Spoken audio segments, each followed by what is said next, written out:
Dioses de la mitología griega.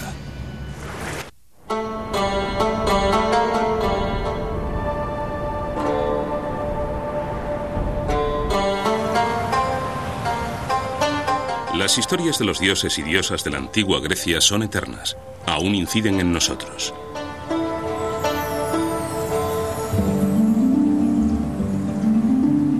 Entre las deidades había dos grupos de encantadoras hermanas que moraban en el monte Olimpo, las Gracias y las Musas. Las Gracias le obsequiaban belleza, encanto y gratitud al mundo mortal. Las Musas tuvieron un profundo impacto en cómo las generaciones han pasado desde entonces los relatos de los dioses y las sagas de esa era tan remota a través de la tradición oral. Desde su majestuosa esfera descendieron a la tierra enseñándonos historia, astronomía y las artes.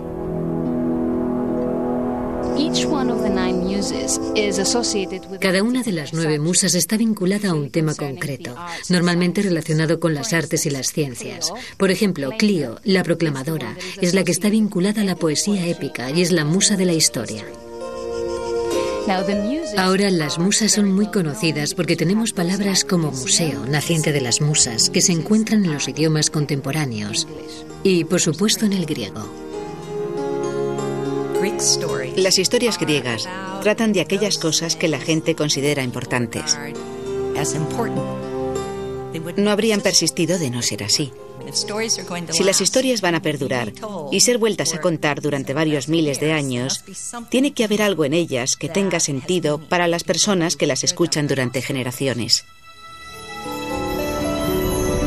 Las pruebas de lo divino estaban por todas partes.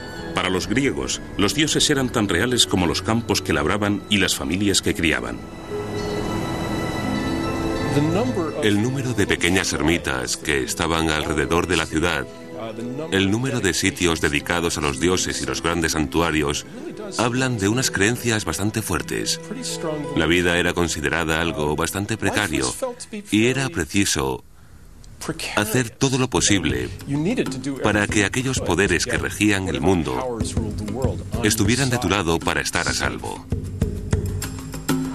Durante toda la vida y de estación en estación, cada fase de la vida humana estaba ligada a los dioses.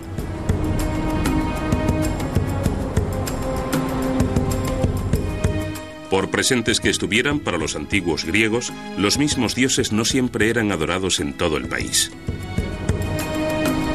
Hace 3000 años, Grecia era un mosaico de ciudades-estado independientes vinculadas por un idioma, una cultura y un comercio común. Pero mientras que las deidades principales como Zeus, Prometeo y Deméter eran adoradas en las más de 700 diversas ciudades-estado, cada pueblo y aldea reivindicaba su propio dios.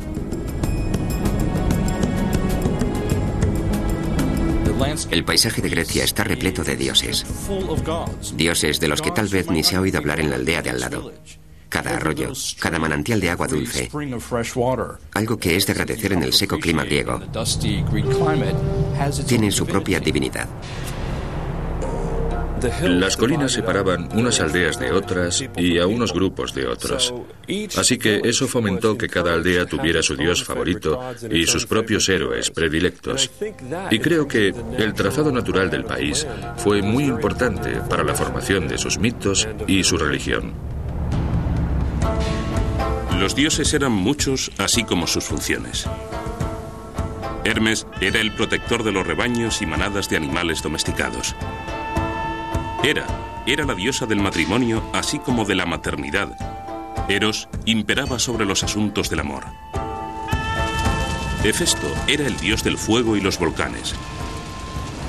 Poseidón gobernaba el mar. Estaba Pan, mitad humano y mitad cabra. Se le reconocía como el dios de los pastores. Y estaba Artemisa, protectora de la naturaleza y de los jóvenes. Artemisa está relacionada con la naturaleza nueva y en flor, con las crías de animales. Pero Artemisa también está vinculada a la iniciación de las jóvenes. Así que hay un continuo en el pensamiento griego entre lo que pasa en el mundo natural y en lo que podríamos identificar como una esfera social humana muy distinta. Para el pensamiento mitológico griego, todo forma parte de un mismo fenómeno. Y por eso Artemisa puede ser la cazadora, la que está vinculada a la naturaleza, pero también la que doma a las jóvenes. De todas las deidades que influyeron en la vida humana, Deméter era la más importante. Festejada una vez cada 5 años, era la diosa del maíz y las cosechas. Los griegos observaron y convivieron con su paisaje durante muchísimo tiempo y elaboraron historias al contemplar la naturaleza y vivir con ella, y el culto a una especie de diosa de la tierra que protegía la tierra y se ocupaba del buen estado de las cosechas o se las negaba a los hombres si no se portaban bien.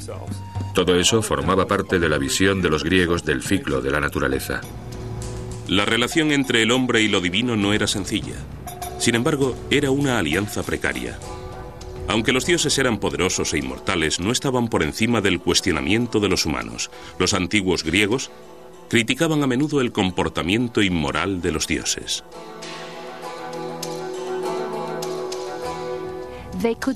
Podían actuar con exceso.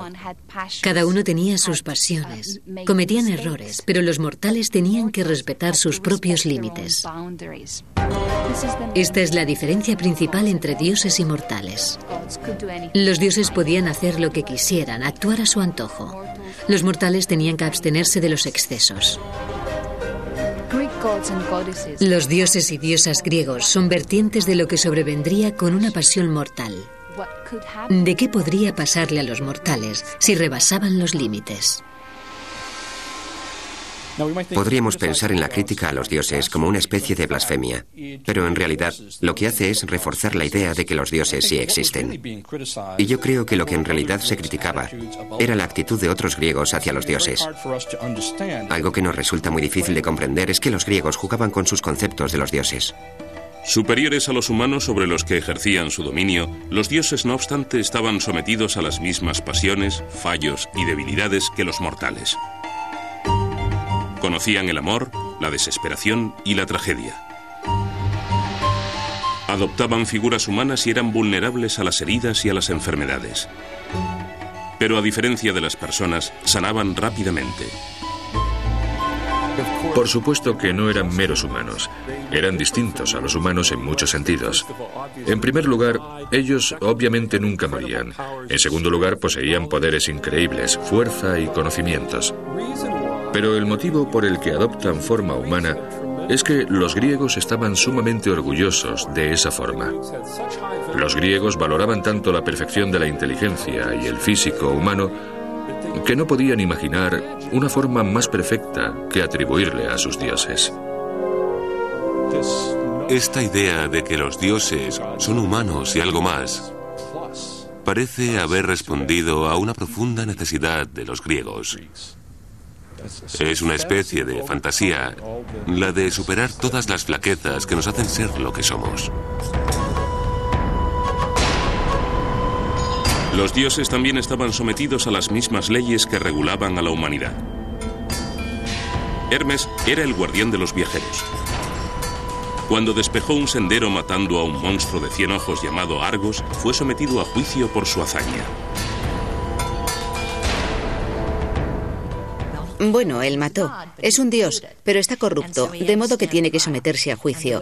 Y la forma en la que los dioses emitieron su voto fue poniéndole una piedra en el pie, lo que formó una pilastra de piedra que se llama Herma. Aunque los dioses no eran perfectos, no eran poderes con los que se podía jugar. Lo que había que hacer era tener cuidado de no ofender a los dioses. No erigirse en un igual a los dioses. No ser arrogante en ese sentido, porque eso sería buscarse la desgracia, no de manos de los humanos, sino de los propios dioses. Tenemos la historia de Sélminos, que se hizo llevar en un carro golpeando escudos u otro instrumento que hacía ruido, diciendo que era Zeus, e intentando imitar el trueno del dios. Y fue despachado inmediatamente con un rayo.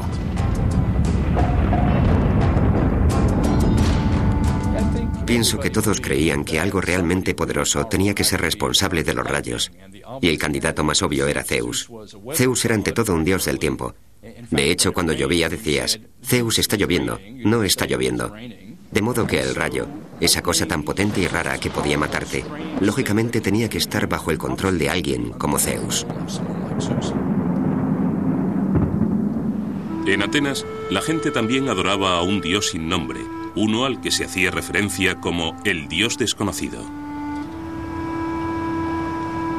La ermita al dios desconocido era probablemente la forma en el sistema religioso de los atenienses de protegerse las espaldas. Por si acaso había un dios por ahí al que no hubieran adorado, un dios que podría hacerles algo. De ahí una ermita al dios desconocido.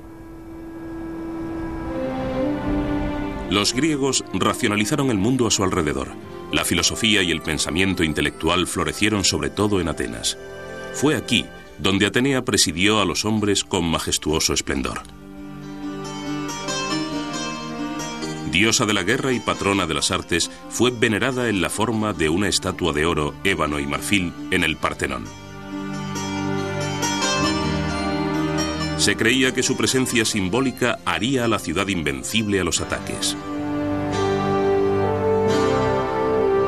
Miles vinieron a rendirle tributo aquí, uno de los edificios más magníficos jamás construidos. Pero de todos los lugares sagrados de la antigua Grecia, pocos alcanzaron la trascendencia de un valle bordeado de árboles de sin igual belleza y extraño poder. Pues era aquí donde los griegos venían para enterarse de su futuro. A continuación, el inquietante halo de misterio del oráculo de Delfos.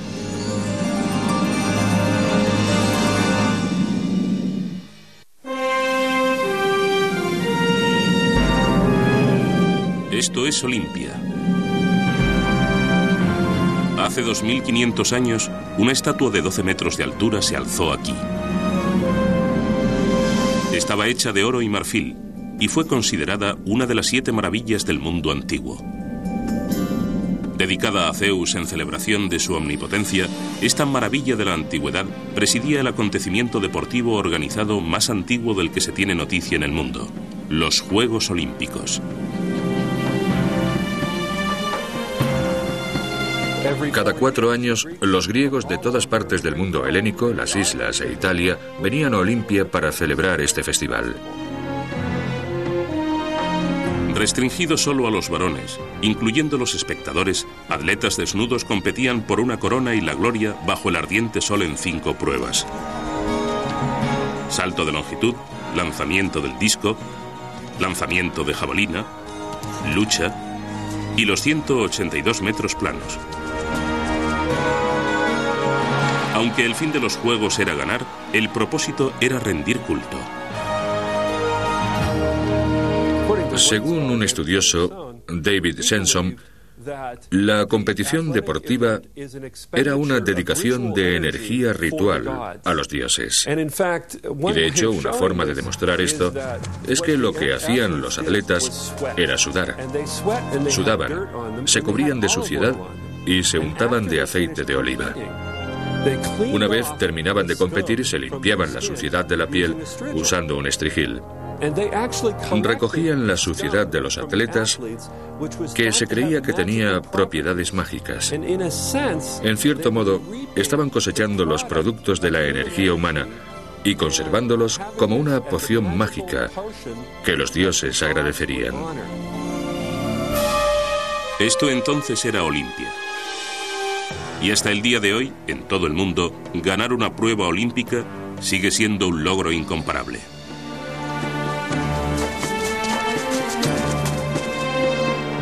Cuando tuve la suerte de ganar en unos Juegos Olímpicos y llegar primero, mi país no había logrado un primer puesto en una Olimpiada en más de 50 años. Todo eso fue muy emocionante para un joven. La idea de subir a un podio, que tu logro sea premiado con una medalla y nada más. Oír el himno nacional de tu país. Ver izar la bandera de Grecia. Eso se te queda grabado. Con frecuencia he dicho que es el sentimiento más intenso de mi vida, aparte de cuando me prometí a mi mujer. Otro enclave fundamental para los antiguos griegos es Delfos. Místico y misterioso, Delfos es tal vez más conocido como el lugar donde residía el famoso oráculo. También conocido como el oráculo de Apolo, ella proveía pistas a aquellos que buscaban conocer su futuro. El oráculo de Apolo era una sacerdotisa llamada Pitia. La gente venía de todas partes del mundo conocido para consultar a esta sacerdotisa sobre temas importantes, a menudo asuntos de Estado, problemas políticos y orientación. Lamentablemente, el oráculo a menudo hablaba en un lenguaje que nadie entendía. Sus dictámenes sobre el futuro tenían que ser traducidos por un profeta. Pero incluso entonces, sus profecías eran a menudo poco claras. Hay una famosa respuesta ambigua del oráculo a la pregunta de un gran rey: ¿debo ir a la guerra? A lo que respondió el oráculo: si vas a la guerra, destruirás un gran reino. De modo que el hombre fue a la guerra y, claro está, su reino es el que queda destruido. Tendría que haberlo interpretado de la manera correcta. El oráculo siempre te da una especie de pregunta a cambio, un misterio, un enigma al que tienes que responder. Los humanos nacen, luego crecen y eligen hacer unas cosas u otras. En cualquier momento de tu vida puedes acudir a Delfos y oír un oráculo como: cuidado con el mar porque te matará. Y te pasas toda la vida evitando el mar para no morir. Entonces un día estás en un acuario y el tanque revienta y te ahogas en toda esa agua de mar, en ese acuario de agua salada, o algo más razonable que eso. ¿Hizo el destino que eso pasara? No, es que el Dios conocía el futuro y podía decir lo que iba a pasar. Delfos también era el lugar donde presidía un hijo de Zeus. Su nombre era Apolo. Además de presidir en Delfos, Apolo tenía otras responsabilidades. Era el dios vinculado a la sexualidad y al amor. Irónicamente, Apolo nunca fue tenido por un gran amante. Apolo es hermoso. Es el hombre más hermoso, como Afrodita es la mujer más hermosa. Es el mejor atleta. Canta estupendamente. Es fuerte y es un arquero maravilloso. Es el ser humano perfecto, el hombre perfecto. Y tiene una vida tan triste. Se enamora una y otra vez y ninguna mujer lo quiere. Intentó violar a jóvenes en algunas ocasiones de su vida. Creo que en realidad es el dios del distanciamiento y la racionalidad más que un dios del amor.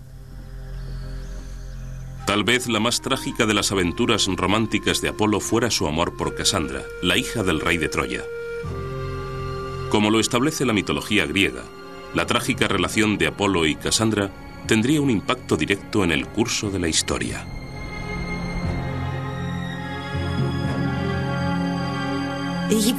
Él se enamora de Casandra, que es una princesa de Troya, y le dice: verás, te daré el don de la profecía si te acuestas conmigo. Ella le dice: bueno, y él lo hace. Luego ella lo rechaza, y él hace que nadie crea ninguna de sus profecías. Y así, según Homero, una riña de enamorados aparentemente insignificante jugó un papel de gran importancia en una de las batallas clásicas del mundo antiguo, la Guerra de Troya.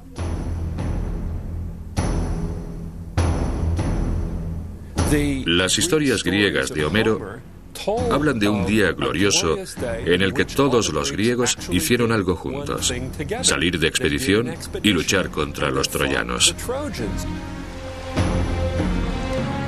Según Homero, el conflicto se inicia cuando Paris, hijo del rey de Troya, rapta a la hermosa cuñada del rey de Esparta.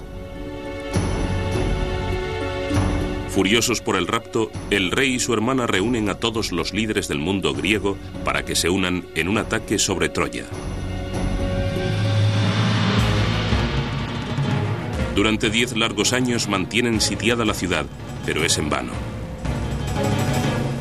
Troya es una fortaleza casi inexpugnable. Y entonces un general griego llamado Odiseo, Ulises, presenta un plan que tendrá eco en la historia. Sugiere que los griegos construyan un caballo y finjan que abandonan Troya, como si el gran caballo fuera un regalo de despedida. Pero Helena, la princesa griega que ya se ha enamorado de su captor, conoce a los suyos y sospecha que es una trampa.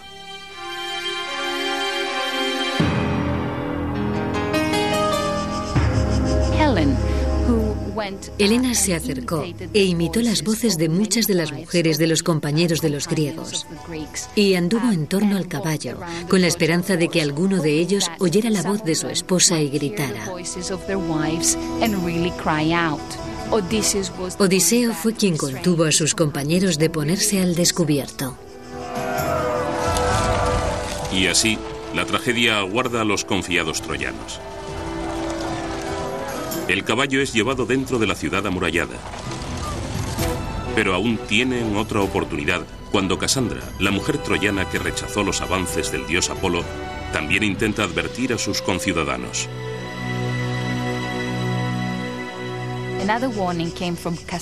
Otra advertencia vino de Casandra, la princesa troyana. Le había sido dado el don de la profecía por Apolo, a cambio de que se acostara con él. Pero al final lo rechazó, así que Apolo se aseguró de que nadie creyera sus profecías. Y de ese modo, el dios Apolo consigue vengarse de Casandra, la mortal que lo había rechazado. Eso supone la desgracia para los ciudadanos de Troya. Tras grandes festejos y celebraciones, los troyanos se duermen. Más tarde, esa noche, al abrigo de la oscuridad, los ejércitos griegos vuelven. Dentro de la ciudad amurallada de Troya, Odiseo y sus hombres salen en silencio del vientre del caballo de madera y abren las puertas de la ciudad.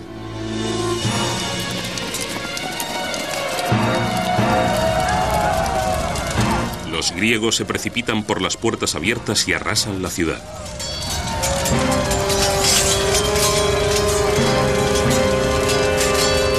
Pero la venganza no le hace un mejor amante. Apolo seguirá siendo un fracaso en asuntos del corazón. En marcado contraste con Apolo, en el terreno del romance, está el otro dios que presidía en Delfos, Dionisio. Dionisio es, por otro lado, un tipo que esperas que tuviera éxito con las damas. Es el dios de las vides, el dios del vino, el de la vegetación.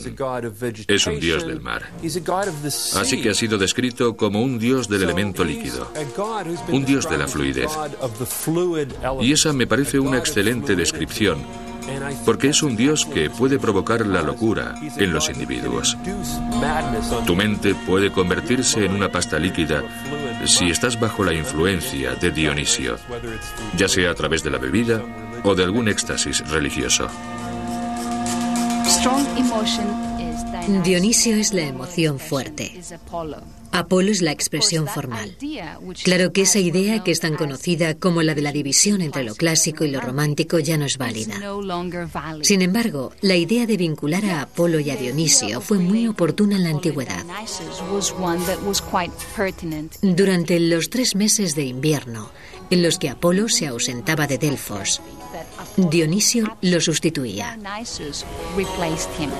Dionisio es el dios del desorden civil, pero también el dios de la democracia imperial, mientras que Atenea es la diosa del orden civil. Y de ese modo, como suele pasar con los dioses de la antigua Grecia, la historia tiene una moraleja.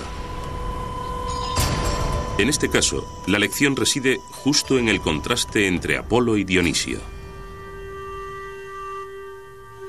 Dionisio es un dios que es adorado por las mujeres y es venerado en el campo y saca a las mujeres de sus casas, las aleja de sus telares y las conduce a las cimas de las montañas, donde bailan toda la noche y llevan antorchas, y los hombres creían que bebían mucho. Pensamos en Apolo como en el dios de la razón, como el dios del orden. En su templo de Delfos se encuentran muchos letreros. Nada en demasía, Meitanakan. Nada en demasía, moderación en todo. Mientras los dioses amaban, luchaban y dominaban la tierra y el cielo, bajo los fértiles valles y los paisajes bañados por el sol de la antigua Grecia, se encontraban otros dominios, un lugar oscuro y temible. A continuación, el aterrador destino de las almas de los difuntos en la antigua Grecia, el infierno.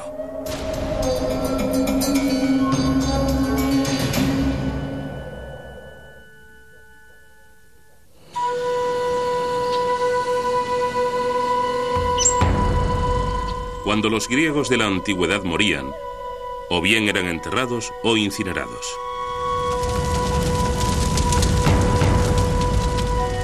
Más allá de la muerte se encuentra el infierno, una especie de sombra de la existencia en la que no había consciencia de otra vida.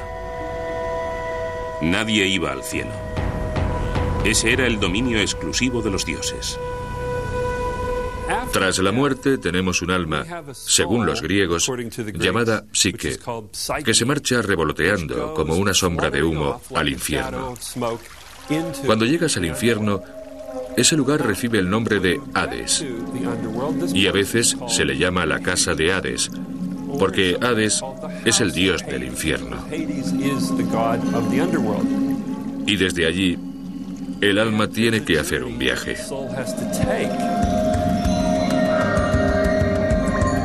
El viaje consistía en cruzar al otro lado del legendario río Estigia o río del odio con un hombre llamado Caronte que cruzaba el alma. Tienes que pagarle a Caronte un óbolo o dos para cruzar el río. Y es por eso que les ponían las monedas en la boca a los cuerpos al morir. Cuando llegabas allí, lo primero que te encontrabas era a Cerbero, el perro guardián de 3 cabezas de la puerta del infierno. La cruzabas. Se te permitía entrar porque eras un muerto, pero si intentabas entrar como un hombre con vida, aquel monstruo te comía vivo.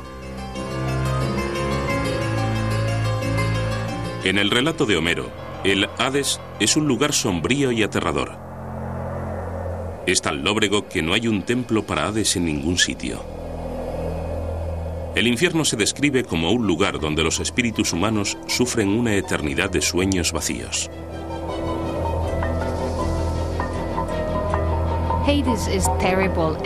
Hades es terrible e inexorable, pero no castiga las almas como el Satanás del cristianismo.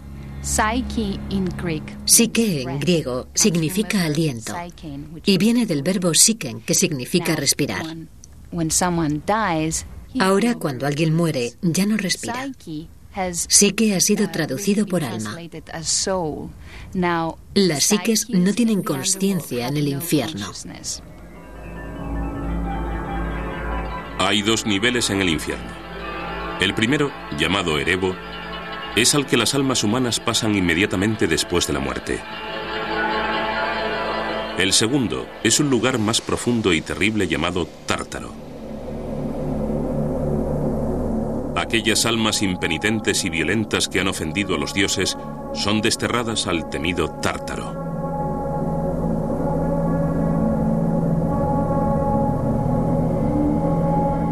Uno de los personajes más famosos que fue puesto en el Tártaro fue un hombre llamado Tántalo. Se le hizo meterse en un río con un árbol frutal sobre su cabeza. Estaba eternamente sediento y hambriento, porque cada vez que intentaba beber del río, el agua se le escurría de entre las manos y no podía llevársela a la boca. Y cuando intentaba comer la fruta del árbol sobre su cabeza, siempre se alejaba fuera de su alcance. De modo que estaba eternamente atormentado, idea que recoge la palabra española tántalo.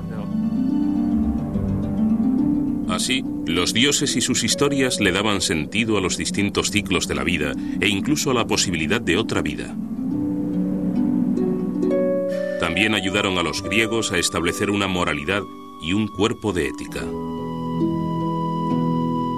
En la antigua Grecia, una de las civilizaciones más avanzadas de su tiempo, estas historias con el tiempo inspiraron el nacimiento de una nueva expresión artística, el teatro. Más tarde, dramaturgos como Eurípides, Sófocles y Aristófanes las dramatizaron, permitiendo que los relatos épicos cobraran vida para la gente a lo largo de los siglos. La relación de la literatura con las creencias religiosas entre los griegos es muy compleja. Hay que recordar que para ellos, la literatura, y especialmente la poesía, no era del dominio exclusivo de una minoría culta. Ni siquiera se pensó al principio que fuera a ser leída.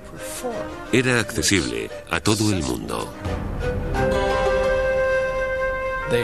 Tenían varios tipos de representaciones. Tenían poesía oral, danzas corales, drama, pero nunca pensaban en ellas como si fueran categorías, y especialmente nunca se les ocurrió que fueran leídas. Era para ser representadas. Por lo tanto, están más profundamente arraigadas en la cultura local. No es algo que solo hagan unas pocas personas. Leer esas obras son algo que todo el mundo escucha y ve. Algunos de los primeros autores construyeron sus obras y poemas en torno a temas que criticaban a los dioses, algo que más tarde los filósofos condenaron con vehemencia. La crítica de Platón a la literatura tradicional y a las historias tratadas en ella era que los dioses en esencia no actuaban como dioses. Creo que Platón sobre todo se sentía violento con eso por su particular visión de cómo tendría que ser un dios. Podemos ver el mismo tipo de crítica en las tragedias de Eurípides, su visión de que los dioses no deberían actuar en la forma en que los presentan muchos de los mitos que están tratando dramáticamente. Sin duda, cuando consideras un drama como El Ión, en el que Apolo es representado como un violador, empiezas a cuestionarte el valor de un dios así. Algunos filósofos creen que la redención es la moraleja de la historia.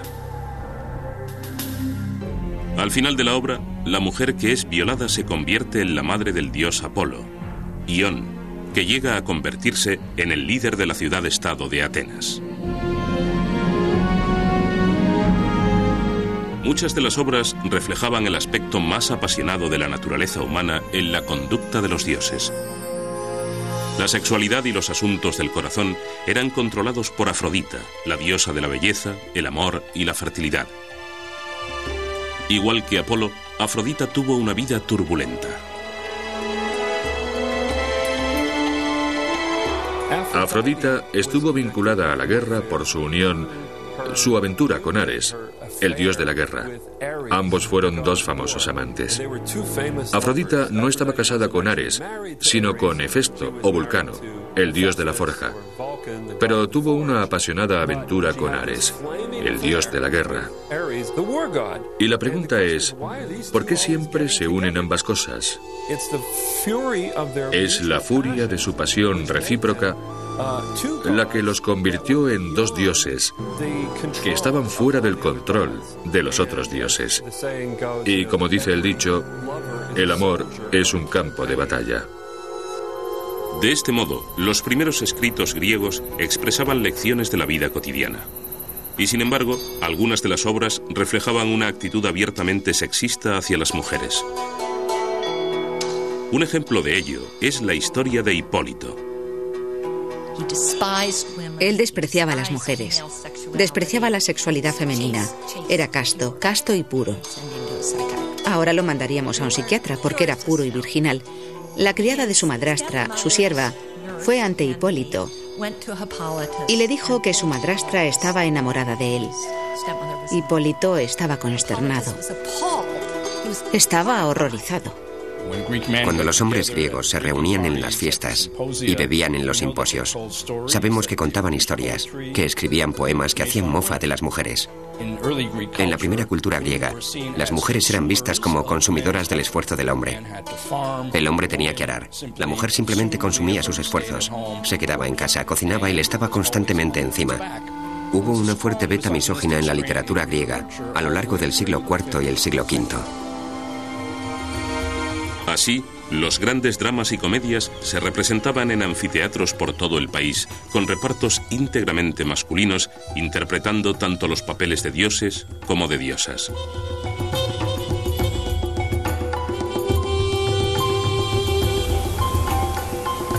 Pero los griegos no eran los únicos cautivados por las historias de deidades y héroes.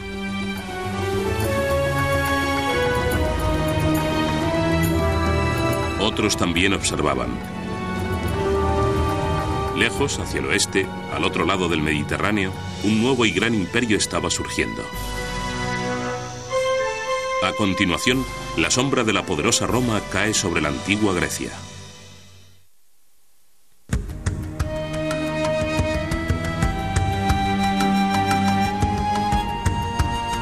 Los dioses y diosas griegos, así como la Grecia clásica en sí, conocerían los estragos del tiempo y los cambios. Como deidades vigentes, con el tiempo se deslizarían en la bruma de la historia. Y sin embargo, no han desaparecido del todo. Aunque no forman parte de nuestra religión, aún necesitamos esas historias. Son relatos maravillosos, ricos y sumamente atrayentes de cómo funciona el mundo y qué somos como seres humanos. Generación tras generación de estudiantes modernos son fascinados por estos mitos. Creo que eso surge de algo que todos tenemos en nuestro interior. El deseo de crear historias, la necesidad de entender el mundo, creando historias sobre él. La mitología griega ha trascendido los siglos, llegando a nosotros no solo por los grandes poetas y dramaturgos, sino a través de los conductos de muchas otras culturas. Una de las primeras fue Roma, más hacia el oeste. Ella absorbió mucho de lo que Grecia tenía que ofrecer. Los romanos descubrieron la religión griega en el siglo III a.C. y empezaron a darle más importancia de la que había tenido. Sabemos que habían tenido contacto cultural durante mucho tiempo, pero Grecia poseía una especie de prestigio del que los romanos pensaban que carecían. De modo que se apoderaron del sistema olímpico y alinearon sus propios dioses locales con los dioses griegos de más evidente categoría. Con la adopción de los dioses griegos, los romanos imbuyeron el panteón de las deidades de características claramente romanas. Lo primero fue asignarles los nombres romanos. Zeus se convirtió en Júpiter en sus términos. Ares se convirtió en Marte. Atenea en Minerva. Cuando digo se convirtieron, quiero decir que ellos ya tenían esos dioses: Minerva, Marte, Júpiter. Pero ahora los alineaban de una manera novedosa que decía: sí, formamos parte de un continuo de cultura con los griegos de más categoría. Otros dioses adoptados por los romanos incluyeron a Hera, que pasó a ser conocida como Juno. A Poseidón se le dio el nuevo nombre de Neptuno. Hades reapareció como Plutón. Afrodita quedaría inmortalizada para siempre como la diosa Venus. Y así, el panteón griego en buena medida se convirtió en el panteón romano.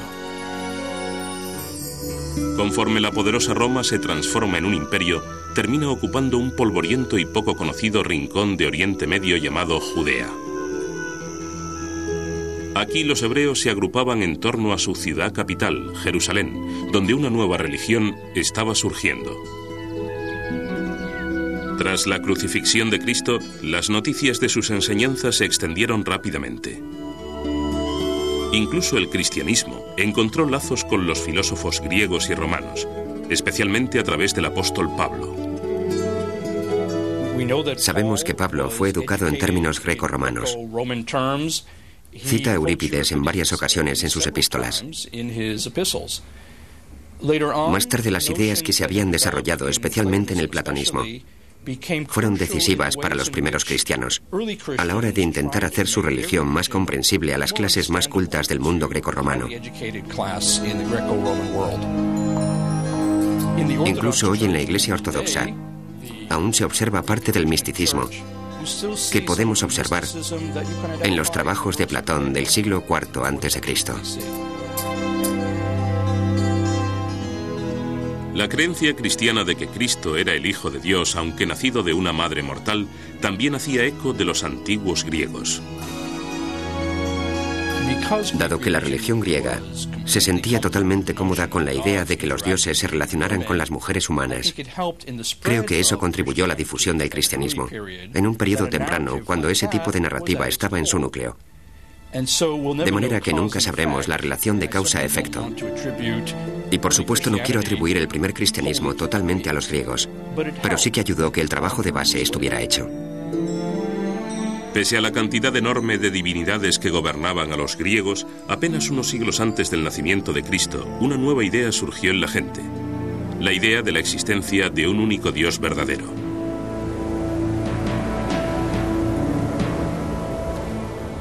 El mundo griego se inclinó hacia el monoteísmo, yo diría que en algún momento hacia el siglo III y IV antes de Cristo, con la llegada de filosofías y filósofos como Platón y Aristóteles, que tenían dudas acerca de la religión griega tal y como estaba descrita en la mitología, pero sí creían en una fuerza suprema, en un bien supremo, en un poder omnisciente. Ese movimiento hacia el monoteísmo en la antigua Grecia no le pasó inadvertido al apóstol Pablo.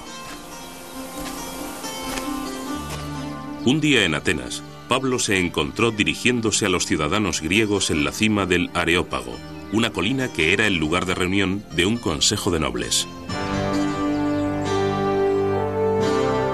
Puesto en pie, Pablo, en medio del Areópago, dijo: Atenienses, veo que sois sobremanera religiosos, porque al pasar y contemplar los objetos de vuestro culto, he hallado un altar en el cual está escrito: al Dios desconocido. Pues ese que sin conocerle veneráis es el que yo anuncio. El Dios que hizo el mundo y todas las cosas que hay en él.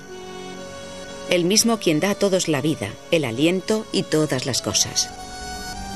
Hechos 17:22. Una de las fuerzas más poderosas que formaron el pensamiento griego fue una conciencia del pecado. Pero hace 2000 años, el concepto del pecado significaba algo muy distinto a las creencias de los primeros cristianos. La palabra griega para pecado, la más cercana, es una que significa no dar en el blanco, errar, equivocarse. Ahora, ¿qué significa pecar? Si apuntas demasiado alto, eso quiere decir que vas más allá de las limitaciones humanas. Si apuntas demasiado bajo, no estás viviendo a la altura de tus posibilidades. Así que para los griegos, un pecado era en realidad no cumplir con lo que eres. Pese a estar separado de nosotros por innumerables milenios, el gran esplendor de dioses, diosas y héroes, de musas, parcas y gracias, de clamorosos logros y amargas derrotas, es tan importante hoy como lo fue para los antiguos griegos.